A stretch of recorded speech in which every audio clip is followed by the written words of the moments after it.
Hi everyone, my name is Jay Schneiderman. I am a member of the Branjo and I am here to tell you about the development phase, which is the third part of the ADDIE process.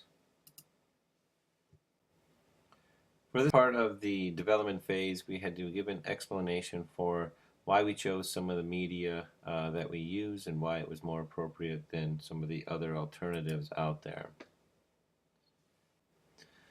The first reason why we chose some of the media that we did is because a lot of our students already have experience with technology, such as phones and tablets and computers, so we thought it would be necessary to use some of those same things as well in our lesson plans. It also complements the teacher's approach to learning. It makes it more effective and produces more meaningful learning. It also helps to bridge the gap.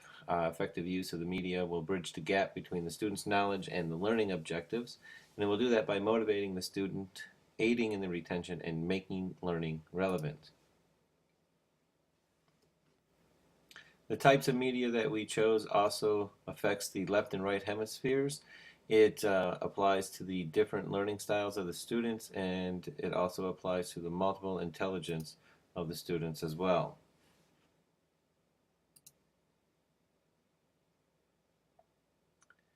It will make teaching and learning more fun for the teachers and for the students.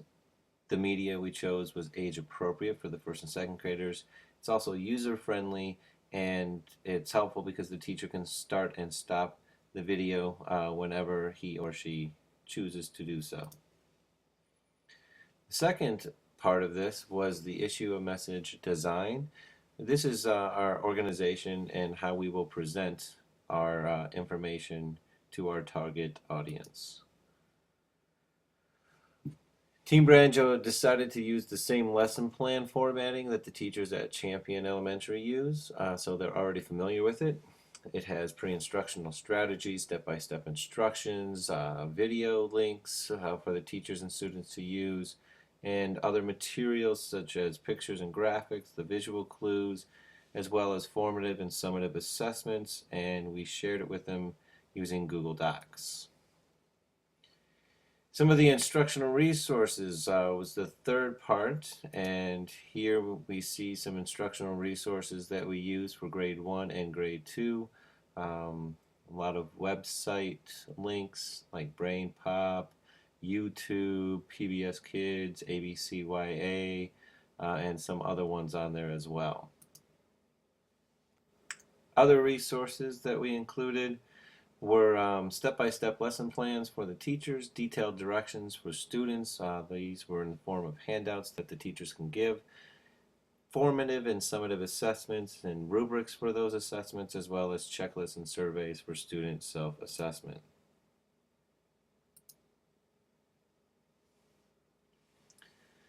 The functional instructional product. These are the lesson plans with materials and the computer programs as well.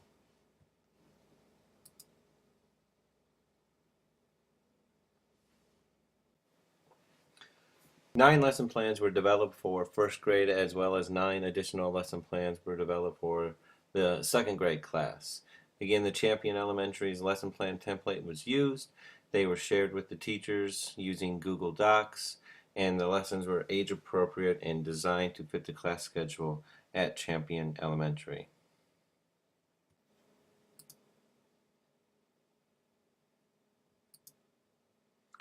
All of these lessons can be found at the Branjo Wikispace page, and if you go to that page and scroll down, you will see a section that looks like this that has all of the lesson plans for grade 1 and all but 2 of the lesson plans for grade 2.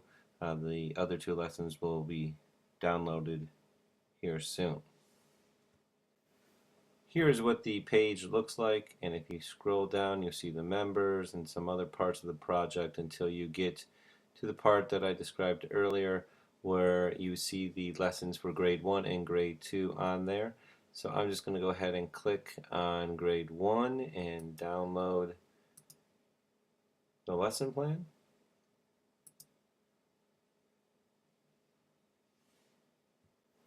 Once it's downloaded, it will open up something that looks similar to this, and this is the lesson plan template that we used.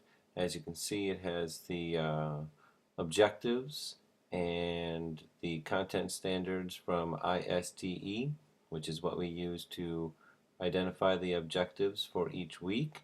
And then you can keep scrolling down and see some of the different instructional strategies that were checked off that were used for this lesson, the procedure, the sequence of the instructional content, and if you keep scrolling down, you'll see a description of the assessment and any resources used, and the pre and post assessment. And that is how the other lesson plans were developed as well for the other weeks. And finally, we have the assessment plan, which is the description of the formative evaluation strategies that we used. And if we go to the next slide here, we used the backward design. We began developing the lessons by first deciding on the objectives that needed to be taught and then developing the assessments that were aligned to the objectives. We used the ISTE standards. Once the objectives were decided and the assessments were worked on, we would decide how to test the students' knowledge. Rubrics were created, checklists and surveys were also designed, and all of the lessons had formative assessments or some type of summative assessment as well. These are just some of the formative evaluation strategies used by Team Branjo: pre and post quizzes or assessments, trading cards or points that would be awarded to students when they completed a task, self-assessments, checklists that both students and teachers would use, rubrics to help the students get a more detailed explanation of the assignments, surveys, and observations as well. And that concludes the development phase of the ADDIE process.